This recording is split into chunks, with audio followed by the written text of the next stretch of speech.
Bonjour à tous, ici Jonathan Joestar, et bienvenue sur la vidéo de Red+.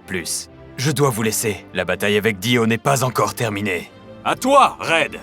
Ah, merci, un grand merci à Jonathan Joestar, ou plutôt évidemment Simon Herlin, qui est le comédien qui s'est chargé d'effectuer la voix du merveilleux Jonathan Joestar, voilà le GOAT, le premier Jojo. Et donc comme vous avez pu le deviner, aujourd'hui nous allons parler de la toute récente version française de JoJo's Bizarre Adventure, sortie sur ADN le 29 juillet de cette année. Et comme pour la version française de Golden Wind, on va parler de chacun des comédiens jouant des rôles importants et dire ce qui va ou non, puis parler de l'ambiance générale de cette version française, puis ensuite passer vite fait sur les personnages un peu plus secondaires, etc. Donc du coup on va faire une petite critique et il y aura moins de personnages que d'habitude, mais bon ça va peut-être me permettre de plus développer sur chacun des personnages au cas par cas. Vous êtes prêts? C'est parti.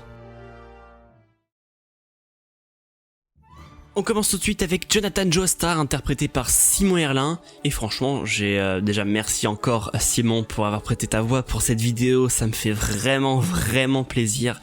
Et sinon, on dirait que c'est sa voix originale en fait. J'ai déjà regardé des extraits en version anglaise et j'ai imaginé comment il dirait un petit peu en français et c'est exactement ce que j'avais imaginé. Donc oui, déjà c'est bien d'avoir imaginé quelque chose et d'avoir quelque chose qui correspond à sa vision, mais en soi en elle-même, est-ce que la VF est bonne de Jonathan? Eh bien oui, son intonation est nickel, il utilise les graves, les aigus parfaitement. Quand il crie, on ressent vraiment la noblesse du personnage, c'est vraiment ça qu'on veut retrouver dans Jonathan Joestar. Et il a, Simon Herlin a ça, a cette noblesse, cette prestance dans sa voix qui permet d'avoir un personnage complet de Jonathan, en plus de la forte carrure, une forte voix qui est bien charismatique, et ça fait très plaisir.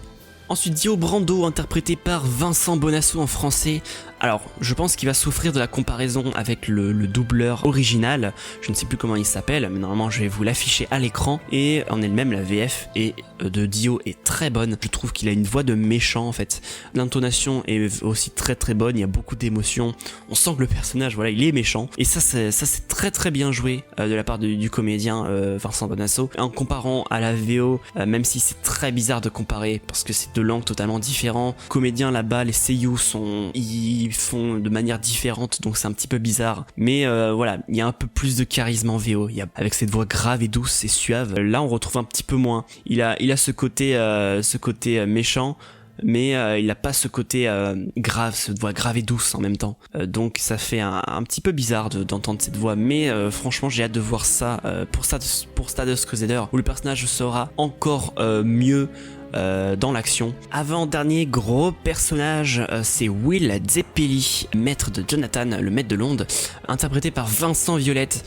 C'est Zeppeli en fait. Vincent Violette, en fait, cette voix un petit peu excentrique, ce côté un petit peu excentrique qui fait la caractéristique de ce Zeppeli, surtout au début, et on ressent vraiment les petits aigus qui viennent par-ci par-là, l'intonation qui est elle aussi incroyable, et qui fait qu'on ressent le personnage et qu'on s'attache beaucoup à lui.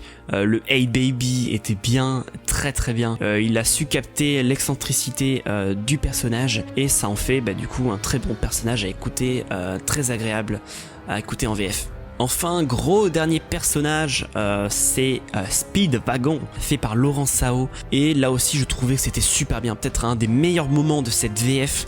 Je parle de toute la VF de Phantom Blood avec tous les personnages compris. C'était le moment où Speedwagon explique à Jonathan Dio était pourri de l'intérieur depuis toujours, qu'il n'y a jamais eu aucun autre facteur extérieur. Ce moment-là, dans l'épisode 3 il me semble, c'était vraiment incroyable. Le personnage était charismatique, il était sûr de lui, c'est exactement le Speedwagon qu'on recherche, et même le Speedwagon impuissant quand Will Zeppeli malheureusement se fait couper en deux, et bien là aussi on ressentait l'émotion, on ressentait la déchirure du personnage, vraiment très bien joué. On aurait pas pu mettre un autre comédien dessus, vraiment un grand chapeau. Ensuite, passage rapide, donc là je passe rapidement sur tous les personnages un peu plus secondaires, mais qui méritent quand même qu'on parle de George Joestar, interprété par Philippe Catoire. Très bon personnage, voilà, on sent le père autoritaire, on sent voilà en même temps la douceur dans sa voix, la douceur de ses mots, lors de sa mort dans l'épisode 3. Et c'était vraiment très agréable. Après j'ai rien à dire de plus parce que le personnage il apparaît pas beaucoup. Tarkus par Frédéric Soutrel, je le connais très bien, il a fait beaucoup de voix de personnages que je connais et notamment celui que je peux citer directement c'est Chopper dans Overwatch.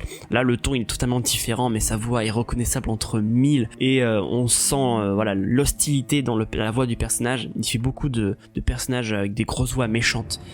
Donc ça fait autoritaire, ça fait très plaisir. Ensuite Bruford par Constantin Papas, qui est aussi vraiment très sympa. On sentait la noblesse de l'âme de ce chevalier déchu un petit peu. On aurait dit que c'était un chevalier vraiment qu'on avait ramené du passé pour faire juste cette voix. Et j'ai vraiment kiffé. Ensuite Erina par Charlotte Hervieux, Erina jeune seulement. La douceur, voilà, c'est la douceur incarnée quand elle les retrouve avec Jonathan. Et surtout la fin tragique de Jonathan, on sentait qu'elle voulait mourir avec Jonathan, qu'elle était de tout cœur avec Jonathan, c'était incroyable. Il y avait tellement dans ce jeu, il y avait tellement d'amour et ça j'ai vraiment aimé. Pour les personnages de la seconde partie, Tom Petty par Benoît Alman, même pas besoin de le présenter, un grand comédien que tout le monde connaît, c'est pas quelqu'un d'inconnu quoi, c'est vraiment quelqu'un que j'ai entendu dans beaucoup de films, de dessins animés, de tout ce que tu veux durant toute ma vie, donc voilà. Ça fait vraiment plaisir de l'entendre. Ici, j'ai vraiment été surpris sur Tom Petty et franchement sa voix, j'espère qu'il reviendra parce que franchement, je pense qu'il y a quand même 2 ou 3 personnages encore où sa voix peut bien passer. D'ailleurs, par Jean-Philippe Pertuis, elle est très bien, le jeu est très bien, mais je la trouve un petit peu trop jeune. Comment dire que d'ailleurs c'est un personnage qui est censé avoir genre 50 ans puisqu'il a vécu 20 ans avec Zeppeli pour s'entraîner etc, donc il est minimum genre 40-50 ans plutôt, donc un peu bizarre, ça fait un petit peu trop jeune. Et ensuite Straits par Vincent Villain, aussi très bonne voix, on le verra, on en reparlera dans Battle Tendency, la critique, mais je trouve qu'elle est au contraire lui un peu trop vieille sa voix. Voilà, donc que les voix, voilà, elles passent bien, ils jouent bien leur personnage, mais je trouve que d'un côté c'est un peu trop jeune et d'un côté c'est un petit peu trop vieux. Voilà, c'est mon avis, mais sinon les comédiens ils ont tout donné et voilà, Straits aussi était très très bon. Ensuite Poco par Brigitte Lecordier, plus besoin de la présenter, elle a fait évidemment Sangoku dans la version française de Dragon Ball. Et elle a fait aussi Sangohan, je crois. Ben en fait, elle a la voix d'un petit garçon et Poco, c'est exactement ça. Et on sent sa détermination quand il va ouvrir la porte pour aider Jonathan et tout. Voilà, c'était vraiment une superbe voix. Et j'espère qu'il y a aussi pour d'autres petits garçons importants, genre par exemple peut-être le Manish Boy de Stardust Crusader, celui qui a Death 13. Qu'elle pourrait revenir, je pense que ça pourrait être vraiment vraiment cool. Et enfin le narrateur Laurent Jacquet, il était déjà là pour Golden Wind et là il revient. Je sais pas si c'est peut-être la partie, l'ambiance, même si je trouve ça bizarre de dire ça, mais il passe vraiment mieux. Il s'est peut-être amélioré sur la voix, je trouvais que ça faisait trop documentaire JT, mais là ça fait vraiment cool, ça passe bien. Évidemment c'est pas aussi bien que la VO, où vraiment le narrateur est charismatique, mais là franchement j'ai été surpris. Et j'ai changé d'avis et je trouve que c'est vraiment un très bon narrateur. Bon ben on peut finir par la partie 2 sur l'ambiance générale de la partie. Donc là on va voir l'ensemble, on a vu chacun des personnages importants cas par cas. En général je la trouve aussi bien que la version originale. On ressent la noblesse des personnages, on ressent chacun de leur côté, on voit un petit peu à travers leur voix de la manière qu'ils se comportent. On ferme les yeux et on sait quel est leur comportement, leur pensée. Et ça, c'est très très fort. Puis voilà, chacun est dans son rôle, chacun est bien ancré dans son rôle et arrive à faire quelque chose d'incroyable. Une petite pensée particulière pour Jonathan et Dio, évidemment, les 2 personnages au centre de cette partie, avec Simon Herlin et Vincent Bonasso, qui sont vraiment incroyables. Et dommage qu'on ne voit pas plus de Simon Herlin, parce que franchement, quel comédien. Et pareil, Dio, j'ai hâte de voir Stardust Crusader, comme je l'ai dit, pour le grand Dio, celui qu'on connaît beaucoup mieux que Phantom Blood, même s'il apparaît plus dans Phantom Blood, mais vous voyez ce que je veux dire, il est bien plus charismatique Dio dans Stardust Crusader, donc je suis sûr que Vincent Bonasso pourra s'amuser avec ce personnage, et je suis très très confiant, encore plus confiant pour les autres VF de Diamond, Is Unbreakable et de Stardust Crusader. Je sens que ça va être incroyable.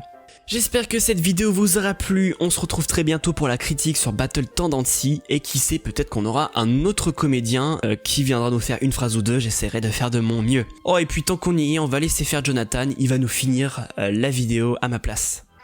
Merci à vous d'avoir visionné cette vidéo, et merci à toi, Red. Et comme tu dis toujours, arrivederci.